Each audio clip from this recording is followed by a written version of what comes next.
I remember the day the earth trembled beneath our small town as if the world had suddenly opened its jaws. A massive earthquake struck without warning, leaving our community shattered. Streets turned to rubble. Once familiar buildings now nothing more than heaps of debris.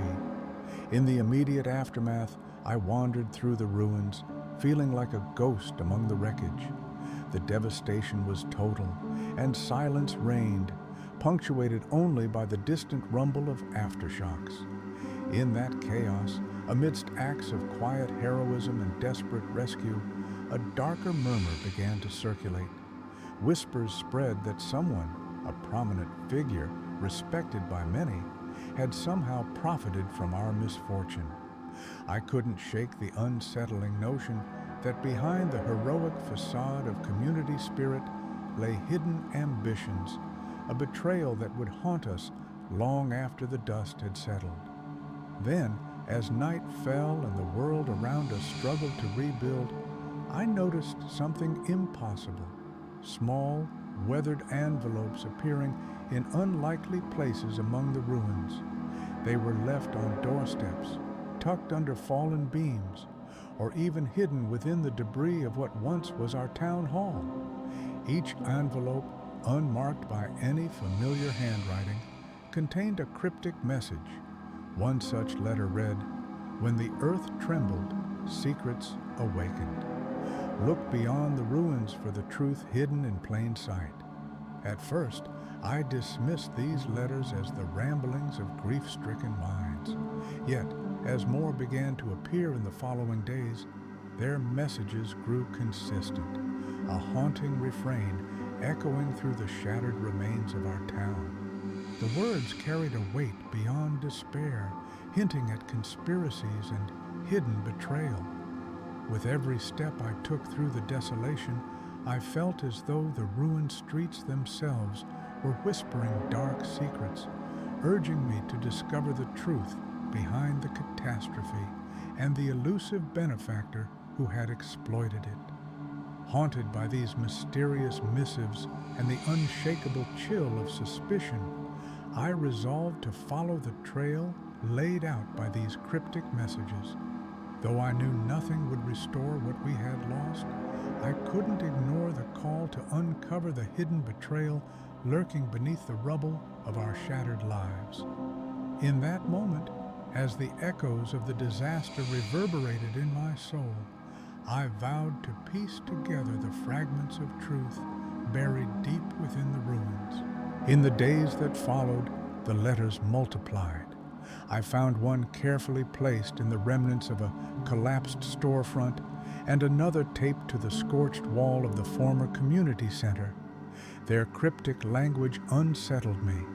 Each message spoke of doom and betrayal, alluding to a secret conspiracy that linked the disaster to someone who had profited from our collective misery. Late at night, by the weak light of a solitary lamp in my cramped room, I pored over the letters.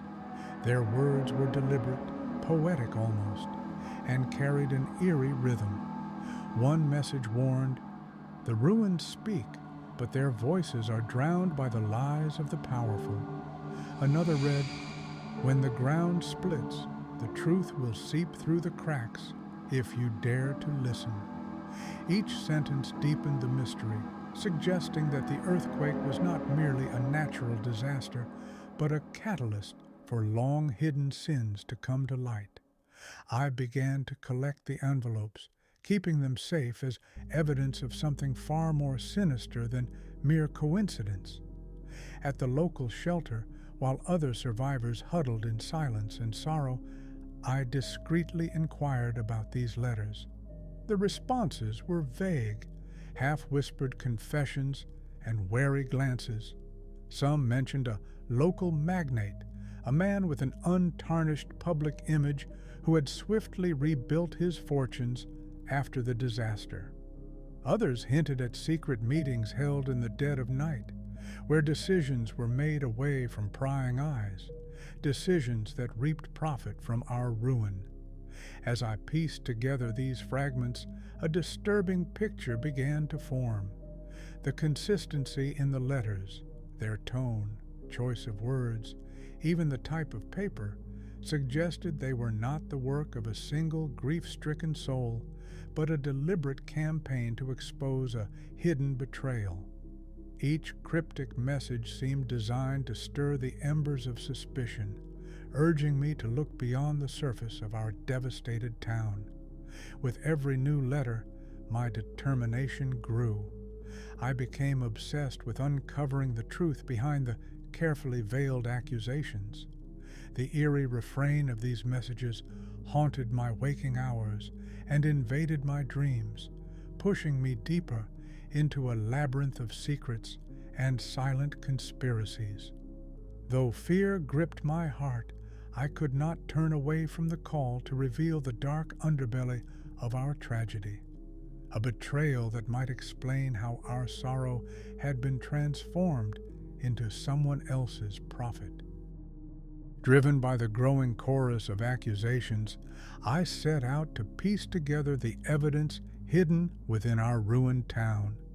Each letter pointed me toward a fragment of the truth, a forgotten ledger unearthed from the rubble of the collapsed bank, confidential memos left behind in an abandoned government office, and hushed testimonies from survivors who had once trusted those in power.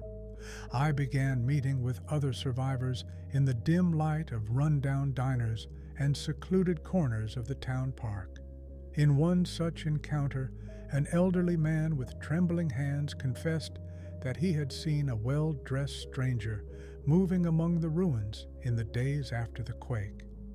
He gathered what little was left, salvaging ruined assets like treasures, he murmured, his eyes dark with unspeakable memories.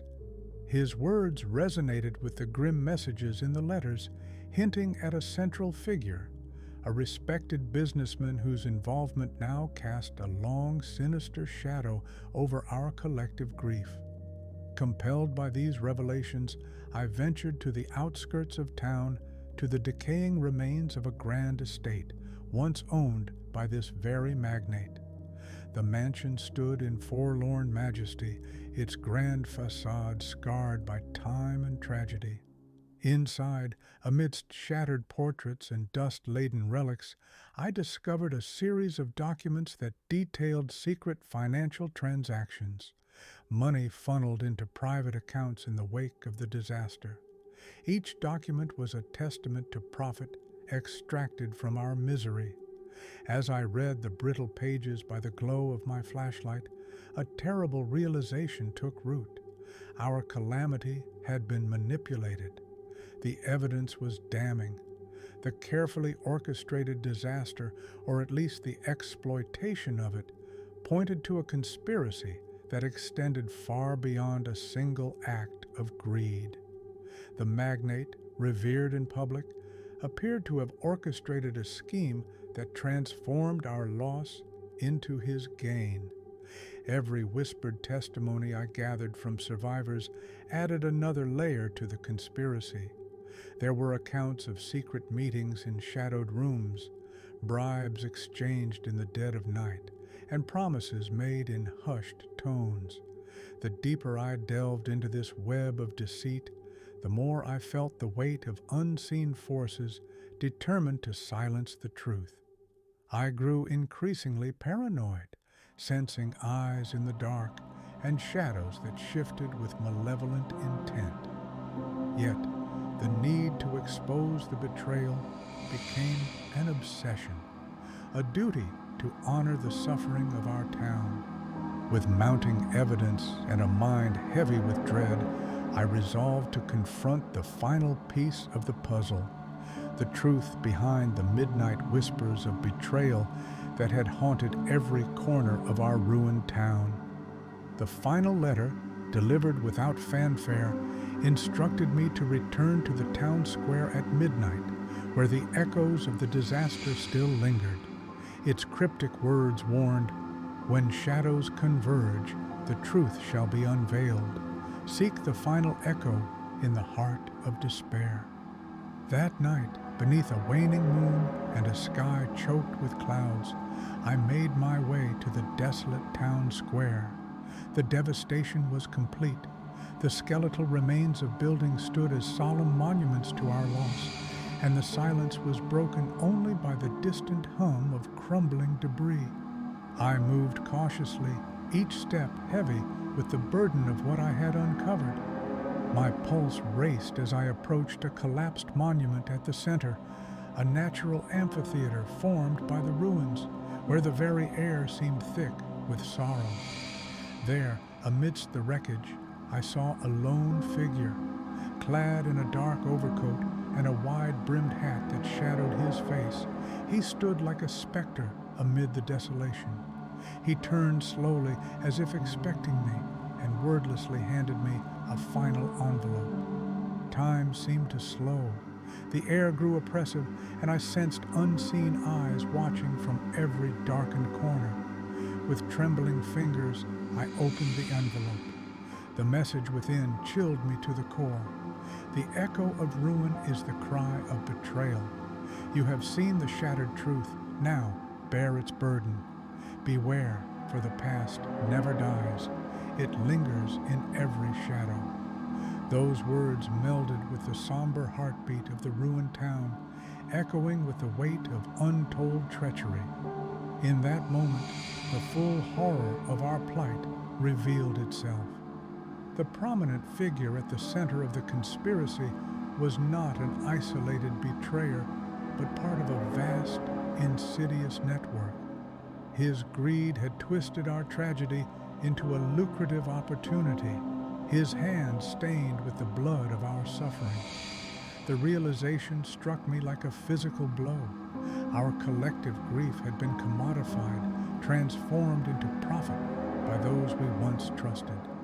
The mysterious stranger melted back into the darkness as silently as he had appeared, leaving me alone with the final echo of ruin. I now understood that my journey had only just begun. I was the reluctant keeper of a terrible secret, destined to expose a betrayal that had poisoned every corner of our shattered existence.